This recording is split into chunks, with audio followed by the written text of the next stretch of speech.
आप अभी जो स्क्रीन पर देख रहे हैं, आपको लग रहा है कि वो वर्तमान है, लेकिन विज्ञान कहता है कि वर्तमान जैसी कोई चीज होती ही नहीं है। जब तक लाइट स्क्रीन से आपकी आंखों तक पहुंचती है और आपका ब्रेन उसे प्रोसेस करता है, वह पल पास्ट बन चुका होता है। हम इंसान असल में वर्तमान को कभी जी ही नहीं सकते हैं, तो फिर यह वर्तमान आखिर जाता कहां है? इसे याद रखिएगा, क्योंकि यहीं से एक ऐसा रहस्य शुरू होता है जो सीधा 2026 और दुनिया की सबसे बड़ी मॉडर्न लैब सर्न से जुड़ता है। आगे जाकर आपको यह सब कुछ बिल्कुल क्लियर हो जाएगा।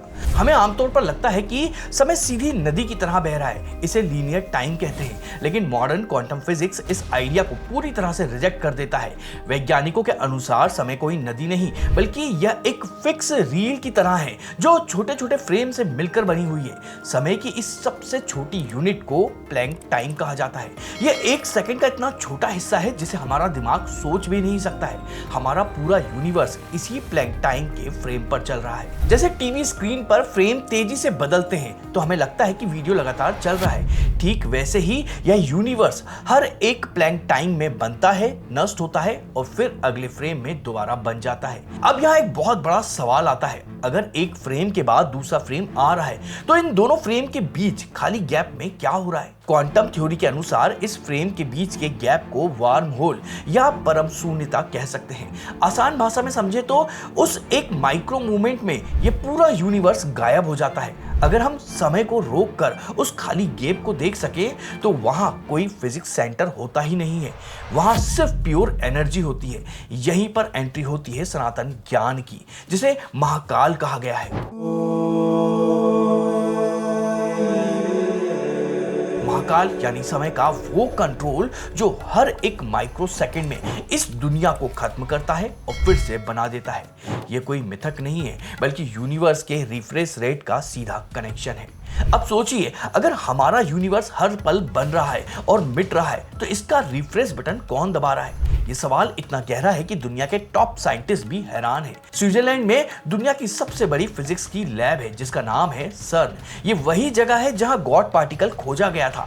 लेकिन इस हाई टेक लैब के बाहर भगवान शिव के नटराज रूप की 2 मीटर ऊंची मूर्ति लगी हुई है। वैसे आपके दिमाग में ये दुनिया की सबसे बड़ी साइंटिफिक लैब के बाहर शिव मूर्ति लगाने का असली कारण क्या हो सकता है? अपना जवाब आप हमें कमेंट में जरूर बताइएगा। अब इस मूर्ति का वो रहस्य समझते हैं जो विज्ञान का सबसे गहरा सच है। फेमस फिजिसिस्ट फ्रिट्जॉफ काप्रा ने अपनी book Tao of the physics में बताया है कि नटराज का आनंद तांडव असल में एक ये सब एटॉमिक पार्टिकल का कॉस्मिक डांस है। क्वांटम फील्ड थ्योरी के अनुसार फिजिकली वैक्यूम पूरी तरह से खाली नहीं होता है, उसमें हर पल पार्टिकल बन रहे होते हैं और नष्ट हो रहे होते हैं। ये ठीक शिव के तांडव जैसा है, जहां एक हाथ में डमरू क्रिएशन कर रहा है और दूसरे हाथ में आग डिस्ट्रक्शन कर रही है। अब इस बात को अल्बर्ट आइंस्टाइन की थ्योरी ऑफ रिलेटिविटी से जोड़कर देखते हैं। आइंस्टाइन के अनुसार अगर आप लाइट की स्पीड से ट्रेवल करें तो आपके लिए समय धीमा हो जाएगा और लाइट की स्पीड पर पहुंचने पर आपके लिए समय रुक ही जाएगा, समय अनंत हो जाएगा। महाकाल ठीक इसी टाइमलेस या कालहीन अवस्था का प्रतीक है। वह उस कॉस्मिक सर्वर की तरह है जिस पर समय का कोई असर नहीं होता है। अभी शायद यह थोड़ा कंफ्यूजिंग लग रहा होगा, लेकिन अब जो मैं आपको आगे बताऊंगा वो इस पूरी थ्योरी को एकदम क्रिस्टल क्लियर कर देगा। हजारों सालों तक हमारी पृथ्वी पर एक ऐसी जगह मौजूद थी जिसे इस समय के खेल का सेंटर माना जाता था। आज हम टाइम को नापने के लिए इंग्लैंड के ग्रीनविच को 0 डिग्री लैंगिट्यूड मान लेते हैं, लेकिन कई सदियों तक यह दर्जा भारत के उज्जैन शहर के पास में था। प्राचीन खगोलीय ग्रंथ सूर्य सिद्धांत में साफ लिखा है कि भारत की जीरो लाइन उज्जैन से होकर गुजरती थी। उज्जैन वह पॉइंट है जहां पुरानी जीरो लाइन और कर्क रेखा एक दूसरे को क्रॉस करती थी। इसी यूनिक पोजीशन ने उज्जैन को पृथ्वी की नाभि बना दिया था। ग्रीक जियोग्राफर टालेमी ने भी अपने वर्ल्ड मैप में उज्जैन को जीरो मेडिटेरियन माना था। तंत्र साइंस के अनुसार उज्जैन के महाकाल एकमात्र ऐसे ज्योतिर्लिंग हैं जिनका मुख दक्षिण की ओर है। दक्षिण दिशा विसर्जन और मृत्यु से जुड़ी हुई है। इसका सीधा मतलब है कि वह समय के चक्र को शुरू भी करते हैं और खत्म भी करते हैं। अब सवाल यह है कि क्वांटम फ्रेम और उज्जैन के 0 डिग्री सेंटर का आपस में क्या लेना देना है, क्या कनेक्शन है, और इन दोनों का साल 2026 से क्या लेना देना है? क्या आपने हाल ही में नोटिस किया है कि समय बहुत तेजी से बीत रहा है, पता ही नहीं चलता है कि साल कब खत्म हो जाता है। इसे विज्ञान में टाइम कंप्रेशन कहते हैं। यह थ्योरी कहती है कि जैसे जैसे यूनिवर्स अपने एक बड़े चक्र के अंत की ओर बढ़ता है, समय की स्पीड तेज हो जाती है। डिजिटल दुनिया और हाई स्पीड इंटरनेट ने हमारे ब्रेन की प्रोसेसिंग को इतना ओवरलोड कर दिया है कि हमारा बायोलॉजिकल क्लॉक यूनिवर्स के क्लॉक से सिंक नहीं हो पा रहा है। इसे सेकेंड लॉ ऑफ थर्मोडायनेमिक्स से भी समझ सकते हैं। यह नियम कहता है कि एक बंद सिस्टम में एंट्रोपी यानी अव्यवस्था हमेशा बढ़ती है। जैसे जैसे यूनिवर्स की यूजफुल एनर्जी खत्म होती है, यह एक कॉस्मिक सर्वर क्रैश की ओर बढ़ने लगता है। और इसी कॉस्मिक सर्वर क्रैश या सिस्टम रिबूट का एक बहुत बड़ा साल है 2026।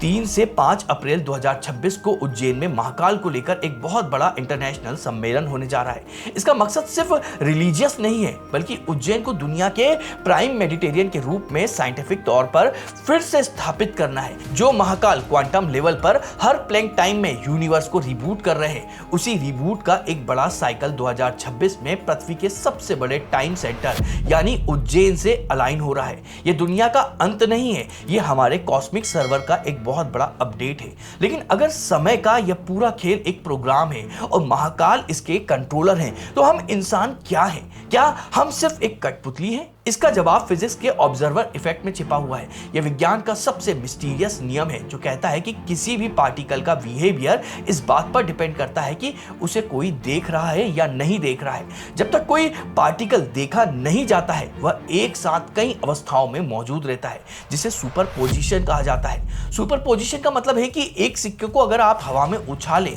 तो वह एक ही टाइम में हेड भी है और टेल भी है। लेकिन जैसे ही कोई चेतना यानी ऑब्जर्वर उसे देखता है, तभी वह किसी एक फिक्स रूप में आ जाता है।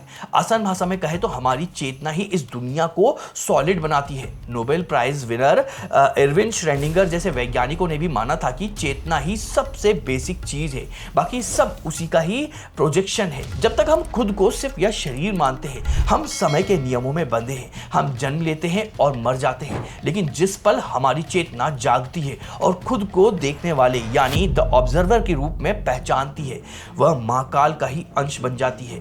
वह समय के खेल से बाहर आ जाती है। 2026 का रियल टाइम कोड किसी बाहरी घटना का अलर्ट नहीं है, यह हमारे अंदर की चेतना को जगाने का एक ग्लोबल रिमाइंडर है। क्वांटम पार्टिकल जिस तरह जीरो से पैदा होता है और उसी में गायब हो जाता है, वैसे ही यह यूनिवर्स महाकाल के डांस का एक छोटा सा हिस्सा है। इस टाइम कोड को अनलॉक करने का असली मतलब है समय के डर से फ्री होकर उस अनंत चेतना का हिस्सा बन जाना जो हमेशा से थी, है और हमेशा से ही रहेगी।